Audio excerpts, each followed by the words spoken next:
Hey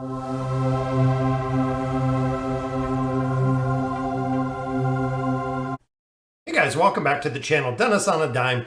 If you're new to the channel, go ahead and click the subscribe button. We are getting a lot of new subscribers to this that want to get out of debt, want to become free. And today we're going to be looking at good debt and bad debt. So we went through some of the budgeting worksheet. We've also went through some of the credit cards. Are they bad? Are they good? Using them right?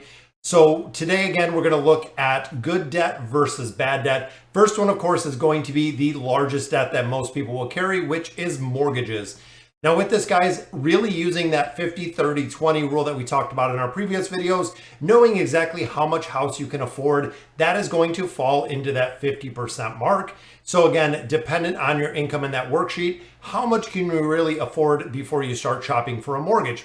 Also, you do have to remember with the mortgage, you have to cover the mortgage, you have to cover taxes, you have to cover insurance. Most lenders will roll those all into one payment, but you have to make sure, again, that your budget can afford what you're looking to buy.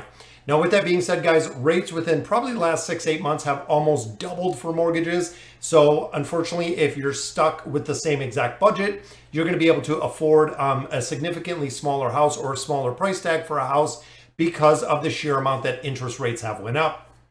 Now, one thing you can do, guys, is if you are looking, there's a lot of options for mortgages, refinancing, moving to a lower cost area, downsizing. A lot of people are kind of in a different situation depending where you are within your life. Second one we look at, guys, is the car loans. So car loans, making sure your auto loan, including car payment and insurance. That's one of the big things that a lot of people don't look at is when you do have to have a car, if you are getting a loan on it, majority of lenders do require full coverage insurance, meaning that you are going to have to include that in your car payment. So if your car payment's $400 and then your insurance is $150 a month, you're going to end up paying $550 a month, which again, looking at our 50% of the pie, because a car and a mortgage do fall into the need category. You need a place to live, you need transportation. Those are some of the basic necessities that we have of everyday life. So you want to make sure you keep that probably about 15% of that total 50% pie that we have in the 50-30-20 rule.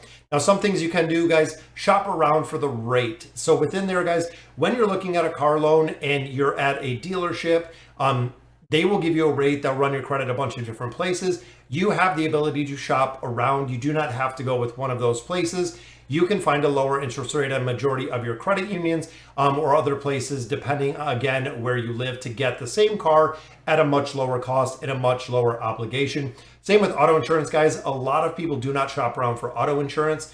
If you're looking at auto insurance, homeowners insurance, a majority of places you can shop those around. You can find a much cheaper budget, which of course is going to alleviate some of that 50% need pie that you have, allowing you to allocate those funds either to wants or to be able to tackle your debt, pay down more debt, or save and invest appropriately.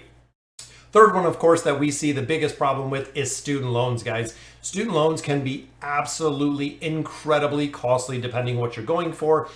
Making sure that the job that you're looking for really does align to the amount of student loans that you are going to be taking out to get that degree. And we kind of use the 33% rule. So what that general rule says is 33% comes from your parents, from your savings, from your student kind of the money you already have set aside for a student loan payment to cover those costs of the student loan, 33%. Second 33% comes from grants, comes from scholarships, comes from things of that nature. Again, looking at your total student loan debt. And then the final 33% to make that 100% pie comes from student loans. So if you are looking at a degree that's going to run you $100,000, $33,000 of that should be in student loans. The rest of it should technically be covered. And I know it is a super biased guideline, I guess, where if your parents don't have any more for college, that puts you at borrowing at 66%. But again, that can be incredibly difficult just due to the sheer payments that you have. On student loans, you can look at a lot of different repayment options. You can do refinancing them to a lower rate. A lot of them also do offer income-driven repayments, meaning based on the income. So if you get $100,000 in student loans, you come out of college, you're making 30 grand a year, you could be eligible for income-driven repayment plans, which means that based on the income that you're generating, is going to be the amount of your student loans. In addition, guys, there's also a lot of deferment options and things of that nature when it comes to student loans. So that covers the three main good debts. So what are the bad debts, guys? Of course, these are the things that we do not want to have. Number one being credit cards. We've talked about this quite a bit. Credit cards are super expensive, guys. Most credit cards are 20% plus, which can be absolutely devastating when you start getting $5, $6, $7, $10,000 in credit card debt. It can be incredibly discouraging to have that kind of debt and knowing that you're putting $200 towards a monthly payment with a very, very small amount going to debt, which is the reason we did the video on the debt snowball method and also the avalanche method, finding which really works best for you. If you have, or if you are in a situation with those high interest credit cards, you can use those for personal loans. Bad debt is personal loans for discretionary purposes. So what does this mean, guys? Let's say you're looking to get married. You come into a bank or a credit union, you say, hey, I need to borrow $10,000 because I want to get married. Might want to pause a second, might want to give it a little bit more consideration because you are going to start your marriage off $10,000 in debt. Add on the finance cost or the expense of actually getting that loan, you're going to start in a significant amount of debt together. Generally, most advisable to go ahead and save, especially if you do have two incomes at that point. Save what you can.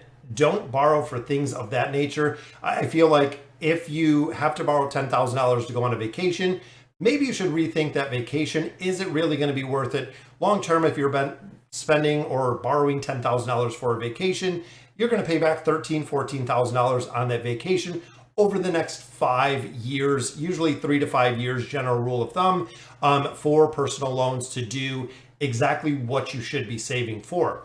If you don't have the 50, 30, 20 rule, if you don't have 20% of your income going in savings, which essentially would pay for a wedding, would pay for a vacation, would pay for unexpected expenses, that is really one of the biggest things why we try to focus on the saving aspect here. One, consolidating and paying off debt. And the second one being the savings aspect for things that you want. Again, vacation, weddings, bigger expenses that happen to come up. And the third one, guys, which is the absolute worst that I have ever seen, is payday advance loans, guys. They are very cyclical. You pay an absolute incredible amount of interest, 300, 500, 1,000% when you annualize it. They're very short term, they're very small amounts, usually up to $500 or $1,000. But a lot of people, guys, when they start the payday loan cycle, they can never get out of it. The interest runs too quick. By the time they get a paycheck, they're already repaying the last paycheck that they borrowed. It is a very, very bad situation. With situation of that nature, I would look at personal loans. I would look at doing personal loans, credit cards, things of that nature long before the payday loans, again, because of the predatory lending aspect that they do possess. Even though they are legal, they are super, super expensive. You fall into a very vicious debt cycle that just kind of goes over and over and over. So if there is someone else to bail you out or someone else to help you with that entire debt cycle, it works incredibly well, guys. All right, so in this video, guys, we talked about good debt, we talked about bad debt. Good debt, of course, being mortgages, car loans, student loans, things of that nature that your future self will really thank you for. Now, some of the things to consider, guys, is like a mortgage. When you look at the mortgage, use the percentage of your income, not what they pre-approve you for. Is the mortgage going to be $100,000, $200,000, $300,000? What can your income support comfortably that you're not overbuying in a house and you're going to be actually house poor for the rest of your life? Same with a car. Buying a $20,000 car versus a $50,000 car versus an $80,000 car, you really need to do a check, really an accountability check of yourself, figuring out exactly what you can afford and what you want out of life. Do you want to drive that $80,000 car, or would you be comfortable driving a $30,000 car and having a bunch of money in the bank, possibly looking at student loans, things of that nature? Then, of course, guys, the bad debt, dealing with high interest credit cards, personal loans that are for discretionary purposes. Personal loans for debt consolidation, absolutely. I feel they are a very, very vital viable tool to really consolidating the debt, helping people pay it down and eliminating it. And then of course, guys, the third one is the payday loans. So I hope I helped someone out with this video. Again, if you're relatively new to the channel, guys, click subscribe, turn on notifications. We're coming out with videos every single day. Also, let me know in the comments what you guys think about the videos. And as always, thank you guys for watching.